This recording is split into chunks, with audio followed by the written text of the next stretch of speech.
नमस्कार। मियाँ क्यों बार बार ठगे जाते हो, मेरे साथ आओ। ये बात चंद्रशेखर आजाद, जो कि आजाद समाज पार्टी के प्रमुख हैं और नगीना से सांसद हैं, वो कहते हैं। और वो किससे कहते हैं? जाहिर तौर से वो ये बात मुस्लिम समाज से कहते हुए नजर आते हैं। दरअसल लखनऊ में प्रबुद्ध सम्मेलन का आयोजन आजाद समाज पार्टी की तरफ से किया जाता है, जहां पर सीधे तौर पर चंद्रशेखर आजाद मुस्लिमों के लिए आवाज उठाते दिखाई देते हैं, उनका साथ मांगते हुए दिखाई देते हैं। वो क्या कहते हैं वो भी हम आपको बताएंगे। साथ ही इस पूरे सम्मेलन में उन्होंने किन किन विषयों पर बात की है और ऐसा वो क्यों कर रहे हैं, ये भी जानेंगे। सबसे पहले आपको बताते हैं कि मुस्लिम समाज को लेकर चंद्रशेखर आजाद ने क्या कहा, उनके क्या विचार रहे, बता देते हैं आपको। दरअसल चंद्रशेखर आजाद ने लखनऊ में प्रबुद्ध जन सम्मेलन का आयोजन हुआ था। आजाद समाज पार्टी की तरफ से सम्मेलन का आयोजन किया गया था और इसी दौरान वो मुस्लिम समाज पर कुछ बातें कहते हैं। वो कहते हैं कि आज वक्फ के नाम पर मुस्लिम समाज का नंबर आया है, आगे जैन, क्रिश्चियन और अन्य समाज का नंबर भी आएगा, इसलिए आवाज उठाना सीखो। लड़ाई लंबी है, हमको लड़ना सीखना होगा।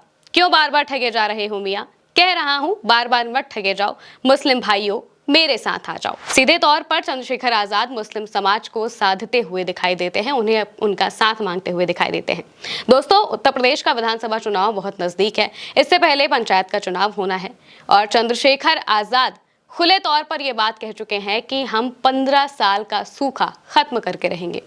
यानी कि 15 साल से जो बहुजन समाज सत्ता से दूर है, उसे सत्ता पर बिठाएंगे। और इसके लिए उन्होंने जो समीकरण बनाया है वो बहुजन समाज, मुस्लिम समाज और गुर्जर समाज को मिलाकर ही बनाया है। वो पहले भी ये बात दोहरा चुके हैं कि अगर इन 3 समाजों को हम साथ में ले लें तो बीजेपी को सत्ता से बेदखल करना आसान होगा।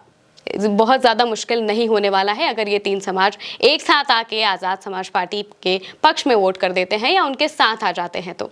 इसीलिए चंद्रशेखर आजाद खुले तौर पर उनका समर्थन मांगते हुए दिखाई दिए। सीधे तौर पर वो ये कहते हुए दिखाई दिए कि आपको बार बार ठगा जाता है, आप क्यों बार बार ठगे जा रहे हैं, हमारे साथ आइए। यानी कि आपने कई पार्टियों को तो देख ही लिया है, अब आप हम पर अपना दाव लगा सकते हैं। ये बात चंद्रशेखर की तरफ से एक तौर से कही जा रही है। इसके अलावा उन्होंने ये भी बताया है कि अभी मुस्लिम समाज का नंबर आया है, आगे जाके जैन और क्रिश्चियन समाज पर भी वो बात करेंगे, यानी कि उनकी बात को भी वो सामने लाएंगे, उन पर भी वो बात करते हुए दिखाई देंगे। इसके अलावा उन्होंने पार्टी को लेकर भी, पार्टी के संगठन को लेकर भी कुछ बात कही है, वो भी हम आपको बताते हैं।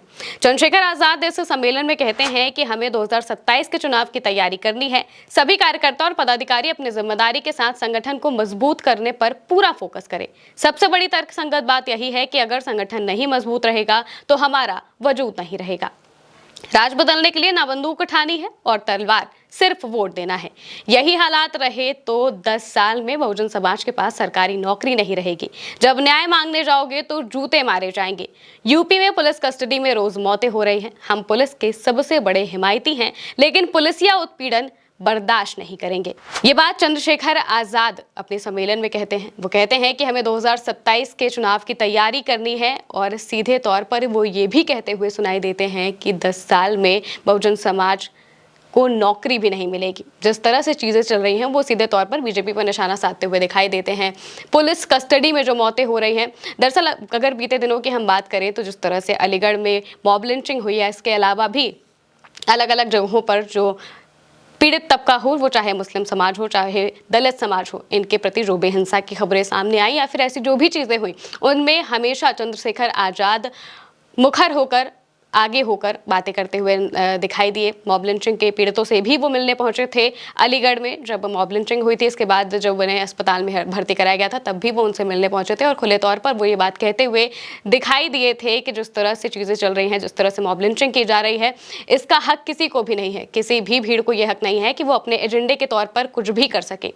और एक बार फिर उन्होंने कहा है, सीधे तौर पर मुस्लिम समाज से उन्होंने अपना समर्थन मांगा है। कहा है कि आप बार बार ठगे जा रहे हैं, आप हमारे साथ आइए। यानी कि विधानसभा चुनाव में चंद्रशेखर आजाद सीधे तौर से चाहते हैं कि मुस्लिम समाज, दलित समाज और गुर्जर समाज, ये तीनों मिलकर आजाद समाज पार्टी के साथ आ जाए और बीजेपी को सत्ता से बेदखल कर दे। हालांकि ऐसा होगा या नहीं होगा, मुस्लिम समाज इस पूरे मामले को लेकर क्या सोचता है, ये हमें आने वाले वक्त में पता चलेगा। आप इस पूरी खबर को लेकर क्या सोचते हैं, हमें कमेंट करके जरूर बताइएगा। मैं हूं महिमा, नमस्कार।